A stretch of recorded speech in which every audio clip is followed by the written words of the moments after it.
Hey guys, Jacob with Jacob Comics. Alright, we have a really fun episode. We're going to be reviewing Batman 132 by Jorge Jimenez and Chip Zdarsky. And yeah, in this run, Batman's in like a completely different alternate universe Gotham. Before we get dived into that story, I do want to let you guys know about the 600 subscriber giveaway. When we hit 600 subscribers, we'll be giving this book away. It's a Marvel #1 variant. All you have to do is like the video, comment down below, and be subscribed to the channel. That'll give you a chance to win, and when we hit 600 subscribers, we'll be raffling the book off. Alright guys, let's get dived into Batman 132. Now, as always, we're going to be going heavy into spoilers, so if you don't want to be spoiled for Batman 132, that's your warning. Next up, we always shout out the creative team, because without the creative team we wouldn't have a comic, right guys?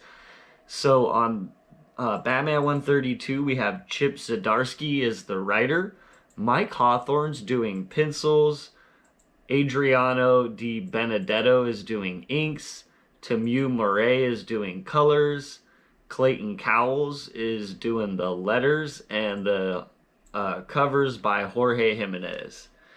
And we get started, and Batman, we actually see this conversation in the very beginning, just one page here, between Alfred and who I guess is Mrs.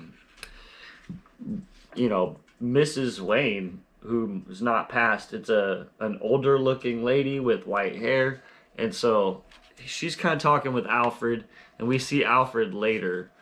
She says she's gonna go to this gala, right?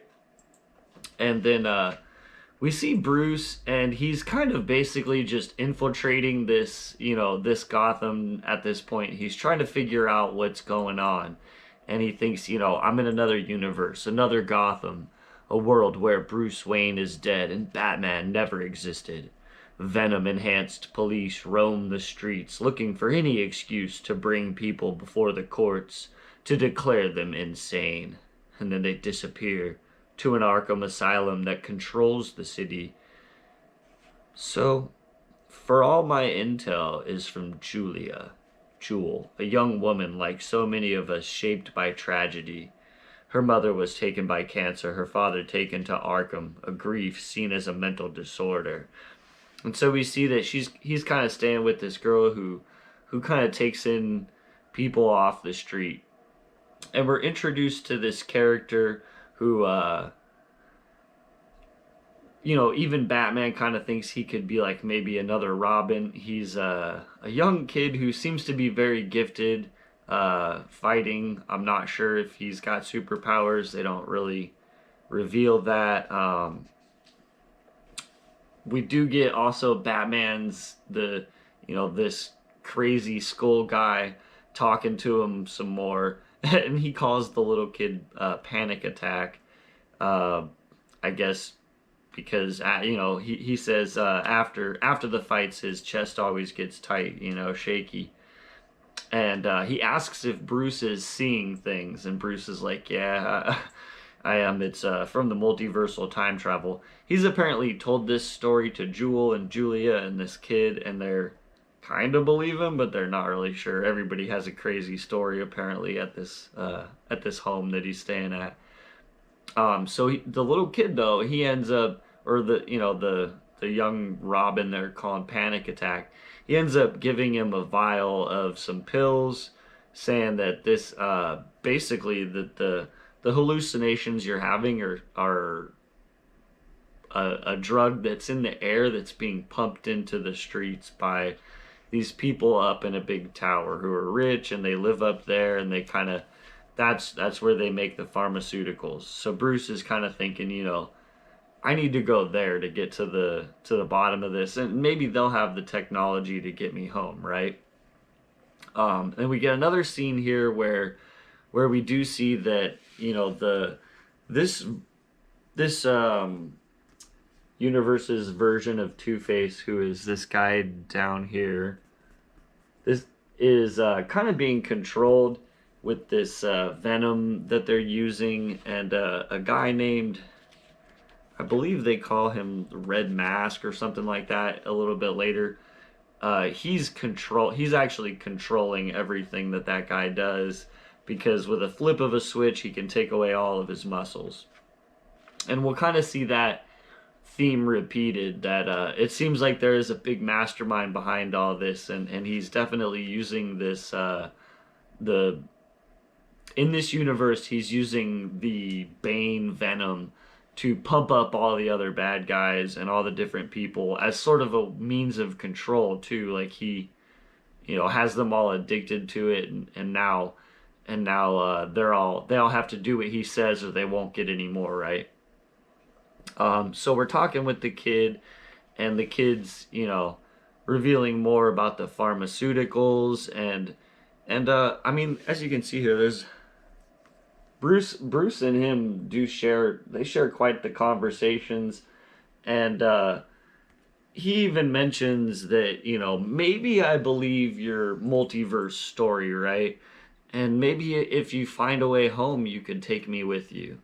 So we are kind of seeing Bruce and who I'm going to call oh,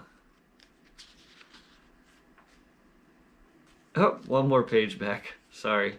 I'm going to call him Panic Attack. So we see that Bruce and this new character, Panic Attack, are kind of becoming fast friends, right? And he talks about how he needs to dress up as a billionaire to try to pretend as, act, if you will, be an actor and act his way into this place. And he's like, I've had plenty of practice playing the billionaire. So he gets set up with a fake identity and, billionaire clothes and all that kind of stuff, and attempts to get into this tower while this gala is going on that we saw in the beginning. Mrs. Wayne was talking with Alfred about going to. And who's there is none other than Selina, as we see on the front cover. And however, it's not the Selina that we know. And there is a bunch of great writing here. He thinks she's unknown, potentially dangerous. No, not potentially. Selina's always dangerous. In any world, I love her. Damn it. Okay, how should I play this? As Selina kind of reveals, she knows he's Bruce Wayne. She recognizes him. And that actually escalates rather quickly, because he looks up and he sees kind of the guy that is the mastermind of this universe, except it's the Joker, but he doesn't look like that. He's just as if the Joker stuff had never happened, but he's still an extremely bad guy, right? And pretty sure he's the guy that's been holding the juice for everybody, right? And so Selina has him sniffed out, and at this point, they all think Bruce is somebody that was dead already and was kind of a thorn in their side, but they had already taken care of him, and he wasn't nearly the martial artist that the Bruce from our universe is, right? So while they are underestimating him, he's able to use that tactical advantage for just a moment to subdue, at least momentarily, Punchline, who shows up in this universe all roided out as well, and Selina. But then Killer Croc shows up, right?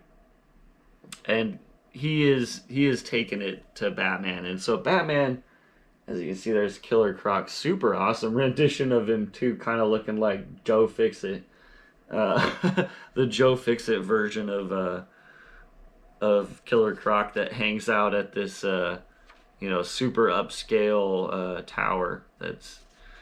So he decides he's gonna leave. Like, he's getting out of there. Too many villains to fight, and so he jumps out the window and ends up kind of plummeting down. We see some really cool panels here. Batman in his business suit, looking like James Bond, jumping out the window, and he ends up crashing through this thing. That kind of slows his fall, so he does live, obviously. Batman, gets up. He's like thinking, I need to regroup at Jules. I need to heal. Um, and just kind of ends with a really good some really good lines here. I'll just read it. Sorry if it's a longer episode, but this is pretty good. He goes, need to regroup at Jules, heal. The cycle, break, heal, break, heal.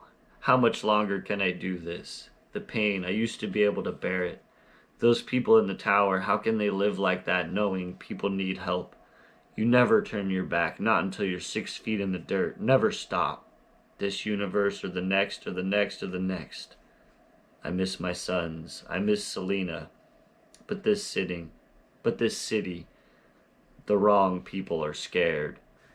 Every Gotham is my Gotham, but I want to go home. But they need help out of this to strike fear into the people who need it. I know this. I've been here before. Yes, yes, Gotham. I shall become a bat. As we go to Robin, who is actually able to convince Mr. Terrific that Batman's still alive and he's trapped in an alternate universe. And so Mr. Terrific's like, I'll help you. I'll track the signal and send you there. I can make some technology to send you there, right? We also get some heartfelt stuff here between Tim Drake and his current boyfriend, let's catch his name, Bernard. And he's like, Bernard doesn't know about his alternate identity as Robin, and that he'll end up leaving tomorrow morning to go to an alternate universe.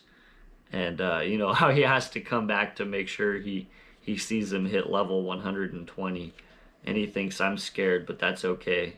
When I first became Robin, I told Bruce if I didn't know if I could do the job. I thought my fear would hold me back. But he said, fear is what keeps you alive. Fear is what makes you prepared. Fear brings you home by the dawn. I'm scared of being lost, but if I'm more scared of losing you, Bruce, so I go into the void. And just like that, I no longer exist in my universe. Okay, no, Mr. Terrific, need to be quick. At least this world looks somewhat like mine. I'm getting energy readings from my universe ahead. It could be Bruce, it could be Toyman. Oh God. As we get the final page reveal here of all the people that were lost. They kind of explain that Toyman was sending these people to an alternate universe that they thought were actually disappearing or died. And it was the same gun that was used on Bruce that sent him to this universe, right? And so we get this final page reveal here too that it seems as though the Toyman is still alive in this universe, whether it's our universe's version of Toyman that's traveled there or their universe's, I'm not sure. But Toyman comes running up and is like, no, you're in the wrong place, buddy. You're not one of my toys. And so that's the end of Batman 132. I'm definitely like, this run by Zdarsky has been really good. If you guys aren't on board, it's definitely been a blast. Also, I want to say too, Hawthorne, Di Benedetto, and Mori did an amazing job with the art on this issue. I didn't really even honestly know that it wasn't Jorge Jimenez until I got to the end and went and looked back at who the creative team was, and I was like, oh really, wow. They did an impressive job. I can't say anything bad about this Batman run, guys. It's just been fun. I'm super curious to see where it's gonna go. I actually, sometimes I'll try to guess and see if I think maybe I know where it's going. You cannot predict this run. It is not. I don't know where it's gonna go. Um, Obviously, Batman's in this other universe. And I think it's only going to get more interesting from here on out, especially the reveal that the main bad guy, his main bad guy that he's taking on in this universe is kind of like it's this universe's version of the Joker. And what if the Joker didn't have his one bad day, right? So, but he's still a bad guy, right? Still gonna be bad because Joker's just a inherently cruel, evil person inside, no matter good day or bad day, right? And I think that's interesting too. So I don't know. I'm having fun with it. Batman 132 gets a thumbs up. That's what I have today, guys. If you do like this kind of content, remember like, comment, subscribe. Helps spread spread me out so more new people can find the channel and come hang out and talk about comic books. All right, guys. We'll see you next time and have a great day.